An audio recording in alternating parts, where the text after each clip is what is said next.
I'm at the Amsterdam Schiphol International Airport, just about to board my flight to Toronto, Ontario. What happened?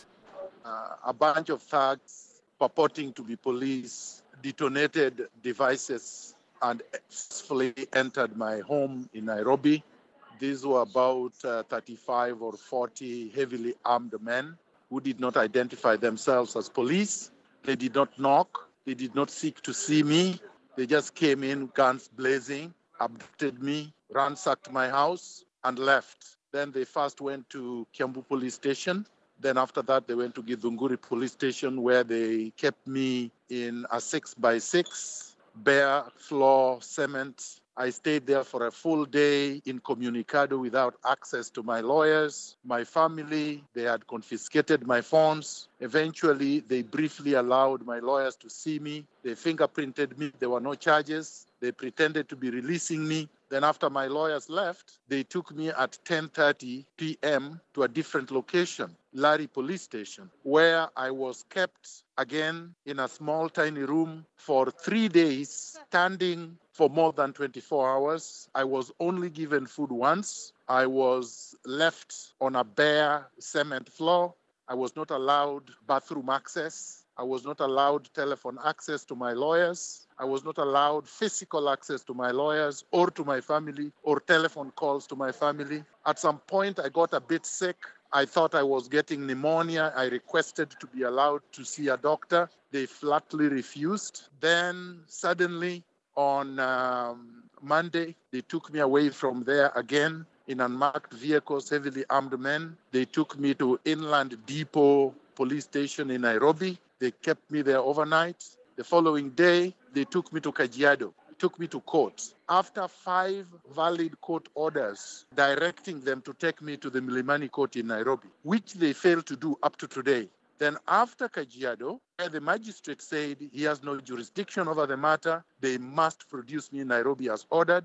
They started traveling as if they were coming to Nairobi. On the way, they made a U-turn. My group of lawyers started following them. They made another U-turn. They made a total of 5 U-turns. Eventually, they made sure that our lawyers did not know where they were, and they took off, drove through the Nairobi National Park, Ngong, back to Mombasa Highway, and they stopped at the Inland Container Depot police station. When I was there, as I just requested to eat something because I had not eaten anything, and the OCS there sent somebody to bring me food and a pair of slippers because my feet were swollen.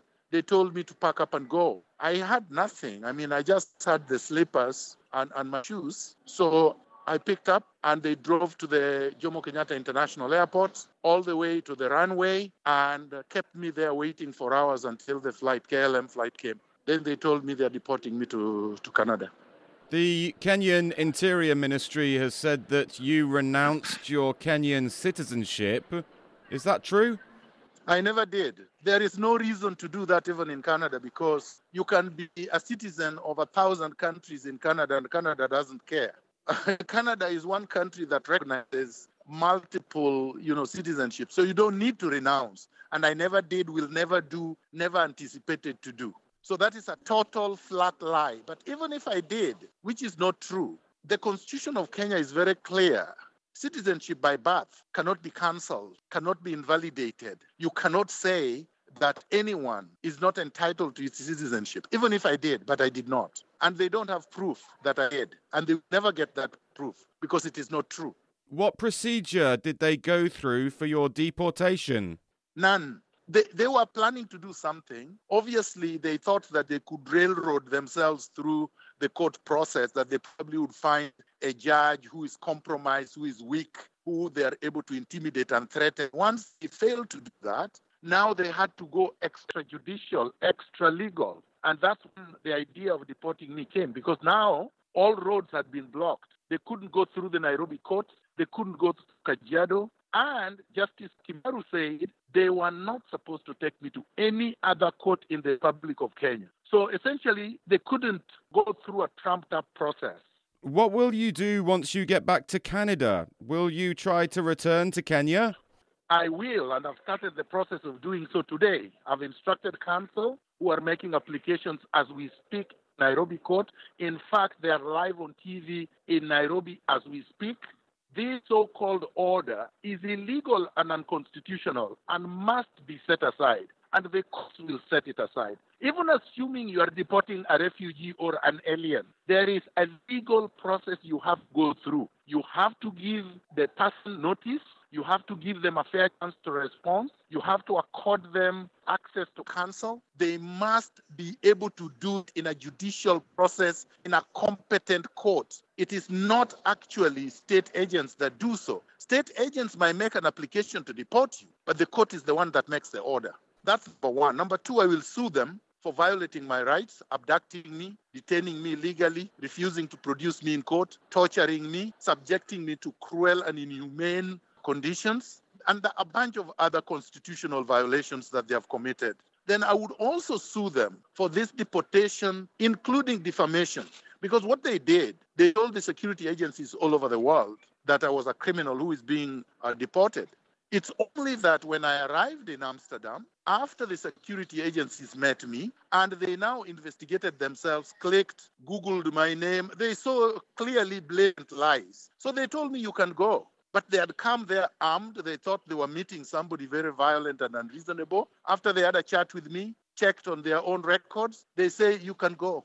You're talking about the Dutch security forces. Yeah, the Dutch police. They waited for me on the plane. They came up to the plane. This all relates to the oath that you administered to opposition leader Raila Odinga. Why do you think the authorities are focused on you, who administered the oath, rather than Raila Odinga himself?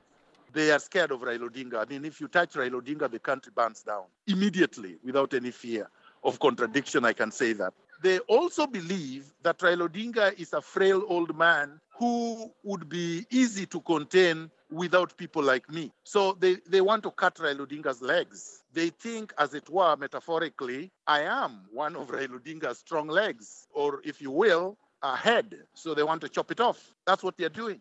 There were many lawyers at Uhuru Park that day who were present, but they picked on me. As I understand, your wife and family are back in Canada. I imagine you'll be glad to see them when you arrive in Toronto. Yeah, of course. That is the only saving grace in all this. I say to myself, you know what? Yes, they have subjected me to untold brutality, and I'm not happy that I'm going not out of my choosing. But you know what? I'm going to see my wife and children. How would you characterize events in Kenya recently? How would you characterize everything that's been going on in the last few weeks? It is an outlaw despotic state with no restraints. If police officers come to arrest anyone, the first thing they should do is identify themselves. These ones did not. They did not have badges. They did not have uniform. There was absolutely nothing that identified them as police officers. Then they detain you for days on end, despite the fact that competent court of law have made repeated orders, 5 of them, to produce you. So a law enforcement agency that disobeys valid court orders is a rogue police agency. It's not a police agency. These are thugs. So this is a government that is run by thugs, as far as I'm concerned. And unless we do something quickly and very effectively, we are going to have to live with this kind of excesses for the next 50 years. And some of us have said no.